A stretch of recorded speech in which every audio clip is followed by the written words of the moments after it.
You're scrolling through the job listings trying to figure out where to send your resume, but before you do that, make sure your resume is the best it can be. You need to keep a few things in mind. Your resume can be the first impression. It's what employers use to determine whether to call you for an interview. So, how should you arrange it? Here's the New York State Labor Department resume expert, Andrea Howard. Most resumes will start with the name, address, phone number, and email on the top.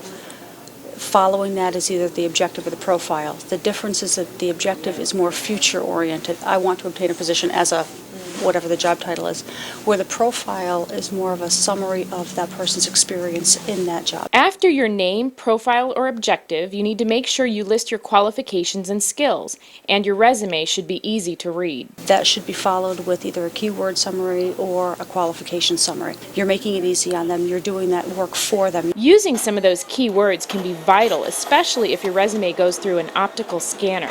That's because the first round of elimination can be done by a computer. Especially with the higher tech companies or companies that get many applications or resumes every year, they don't have the human resources staff to personally review them all.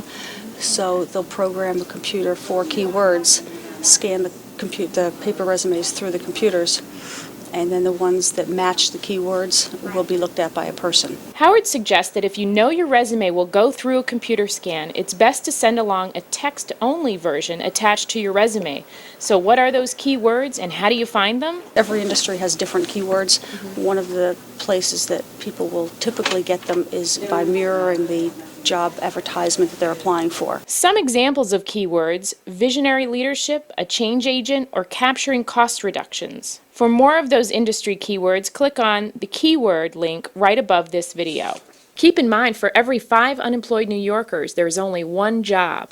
No two resumes should be the same. Prepare your resume for a specific job. Also, keep it concise. Because it's only going to get a 10 to 15 second scan, the one page is preferred, but there are exceptions to that. You want to make it easy to read. You want to have a font size that's big enough to make it easy on the eye, have some white space in between, format it in a way that's very attractive to the person reading it.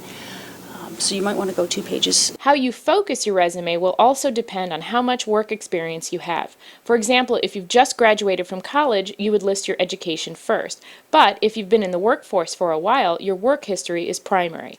You should only provide references if asked. Remember, a good-looking resume can be what gets your foot in the door. Howard describes how a resume actually helped an experienced teacher struggling to find a job, get an interview, and then get the job. We were able to show not only that she had 10 years of experience in the classroom, but what types of children she worked with, what the challenges were, how she was able to overcome some of the problems that she had encountered. Her impressive resume was pulled out of a pile of 200 resumes. So, what makes a resume bad? Take a look at this example. The font is illegible. It lists education first, even though this person has a work history.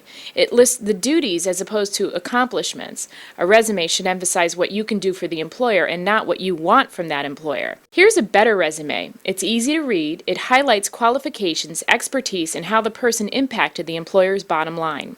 If you're looking for success and need help with your resume, you can always sign up for a resume workshop at one of the Labor Department's 81 one-stop career centers across the state. As always, be sure to follow us on Facebook, Twitter, and YouTube.